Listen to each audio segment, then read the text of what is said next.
on today's episode of Huber Hype. Good God! Somebody stop the damn match! Enough is enough! Good old Jim Ross, legacy legend of the WWF. I'm not talking this WWE nonsense. We're talking about the World Wrestling Federation. So we're going back today on Huber Hype. We're gonna look at the best WWF games ever made, ones that touch my heart personally, and hopefully yours as well. So the first game is WWF Raw for Sega Genesis, the sequel to WrestleMania the arcade game. Now this game, it's kind of a nostalgia pick, but this game has all the classic characters like Doink, Yokozuna, Bret Hart, all these guys that I just grew up with loving, and it was just fast-paced carnage, 4 people in the ring at a time, on Sega Genesis. This was mind-blowing. They had the full-on Royal Rumble. Every time you would just throw someone out of the ring, some new guy would join in, and it just captured the aggression and the brutality on the 16-bit era perfectly. This next game was featured on an episode of Huber Hype in my Huber's Q WWF No Mercy. And good God, was there no mercy in this game when my friends and I got together in my living room to bash each other through steel chairs, through ladders, through tables, backstage violence, Attitude Era at its best. This was the first game to have full... Get into it right now, okay? Let's get into this, okay? First one, you could Irish whip your opponent backstage where they had a full suite of weapons and interactive objects that you could demolish your opponent with. You would then throw your opponent into a new room, and continuity, because it had to load, you would go to throw them in, it would load to the next area, and then you would see your character come in and throw them into the room. There was backstage parking lot, throwing people into cars Vince McMahon style. They had the APA barroom brawl. It's a barroom brawl! Farouk and Bradshaw, APA Collective, barroom brawl. Taking pool cues, smashing people through pool tables. It was just a good time. The grapple system increased. It's the sequel to WrestleMania 2000, also on N64.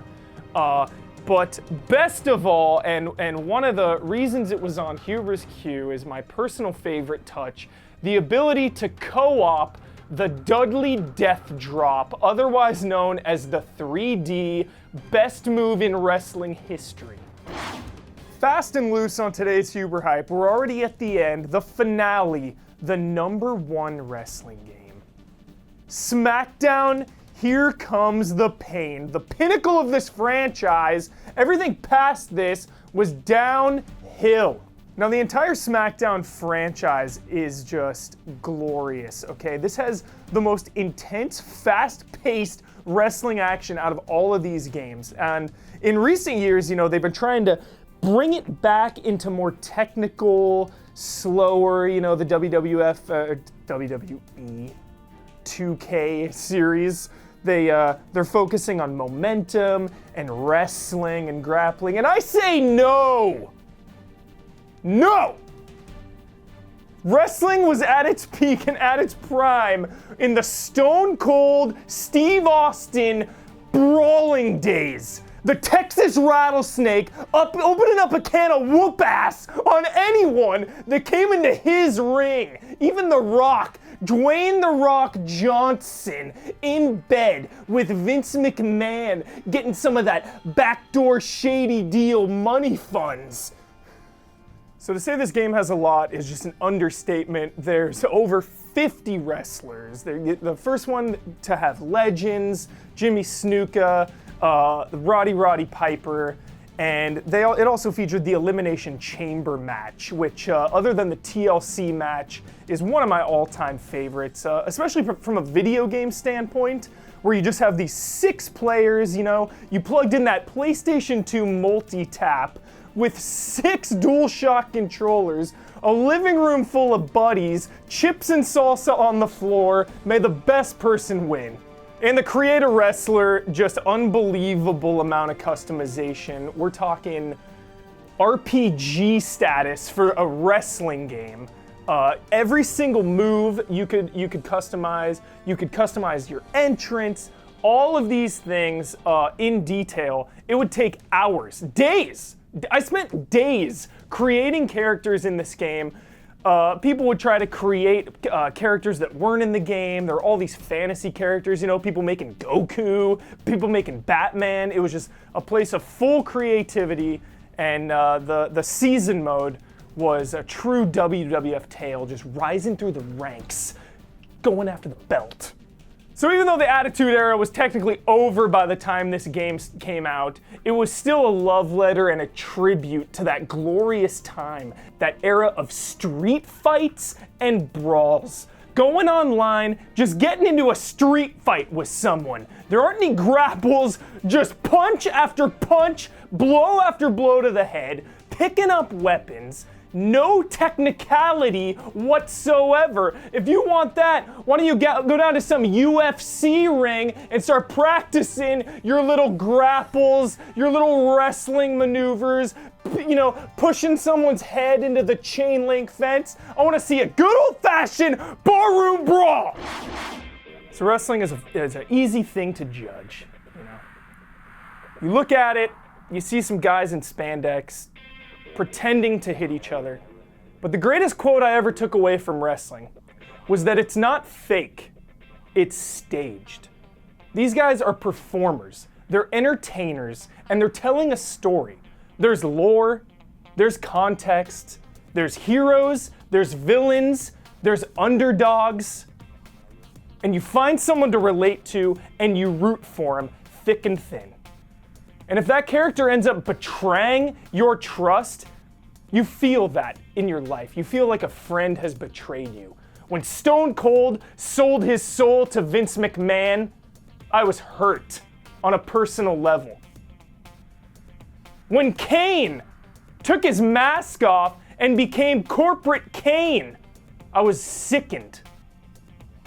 Even when Undertaker went off on his big, long, finding himself phase and came back as the American Badass. As cool as that was, I wanted the Prince of Darkness back. Wrestling is full of emotion, full of hope, and full of hype. And you can live out all of that in these wrestling games. So last week on Hebrew Hype, we talked about arcades, and we also had a little impromptu hype check about the Resident Evil 2 remake. So we are going to go over comments from both of those right now. Also, I've been neglecting YouTube comments. I read them, but I rarely take comments from them. So here are some YouTube comments. First up is Brian Fito. Huber, this list was pretty hype, but I noticed a distinct lack of House of the Dead. No foot pedals to hide behind in this pure survival horror arcade experience. 100%. It was there. I'm always thinking about it. This damn Huber Hype show can never talk about everything. There's gotta be hard cuts. And I'll never forget that House of the Dead 2 on Dreamcast. They added the campaign mode where you would go through and collect items. It's like the best arcade port I've ever played. Next up is Joshua Ray. Yo, Huber, in Cincinnati, we have a few places like you may like. Arcade Legacy is a flat fee up front for free play. 16-bit is a barcade where they're like, play all you like if you're a paying customer. Next stop, Cincinnati. Alexander Arts. Phenomenal drawer, by the way. I don't know if we need a RE2 remake, but if they can do it as well as they did with RE1 remake, it would be amazing. I hope they will keep the pre-rendered backgrounds and get Hideki Kamiya over from Platinum to give some input.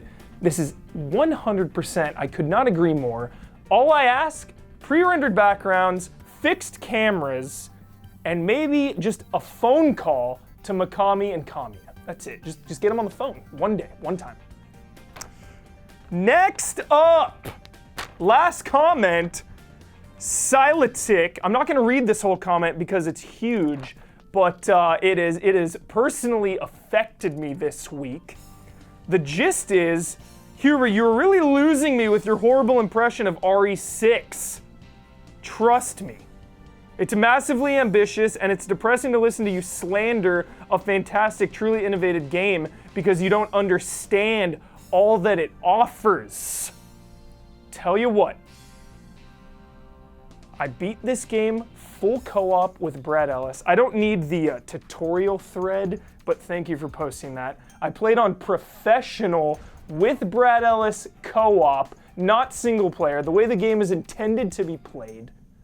But because of this comment, I'm gonna give it another shot. I'm gonna give Resident Evil 6 with Brad Ellis co-op a full playthrough. I'm gonna play through this entire game again.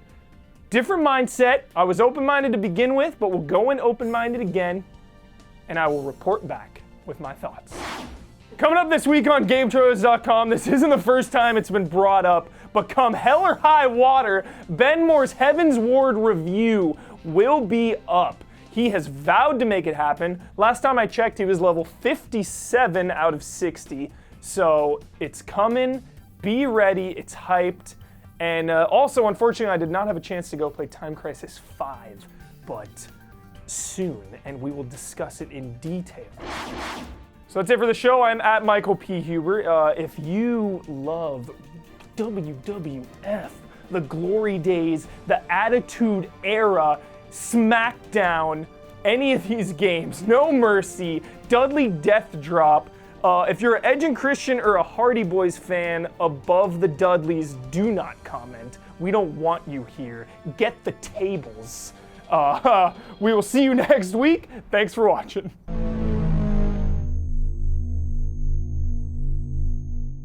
Time for Huber's Scoop. In honor of the news that Kojima is working on character design for Pacific Rim 2, go watch Pacific Rim 1! If you haven't seen the movie, you're missing out on Jaeger and Kaiju brawling in the ocean, underwater, in the streets. Guillermo del Toro's blockbuster masterpiece in glorious 1080p Blu-ray. Go rent it? No, go buy it. Support the most passionate man behind the camera and watch that movie.